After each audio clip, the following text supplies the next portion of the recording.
থামো থামো প্লিজ। ওটা যেমন কি হলো সে তুমি বিয়ের পিড়িতে কোর্টে চলে এলে। আমি এই বিয়ে মানি না। আমি কোর্টে যাচ্ছি এক্ষুনি ডিভোর্স ফাইল করাতে।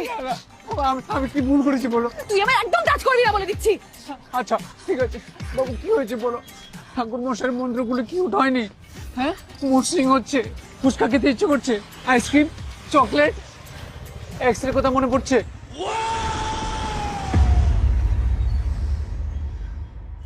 আমার নাকে সিঁদুর পড়লো না কেন?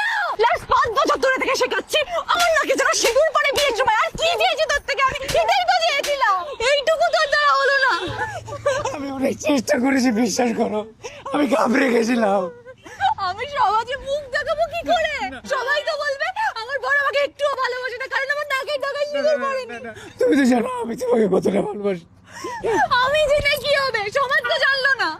আচ্ছা আচ্ছা ঠিক আছে, আমরা আবার বিয়ে করব, এবার পুরোটা সিঁদুর তোমার নাকে ফেলবো। পুরোটা নাকে নয়, জাস্ট একটু স্প্রিংকেলের মতো নাকে এখানটা ডগায় পড়বে। না তোমার ছবি ভালো আসবে না। আচ্ছা ঠিক আছে, আমি প্র্যাকটিস করবো বাড়ি গিয়ে, ঠিক আছে?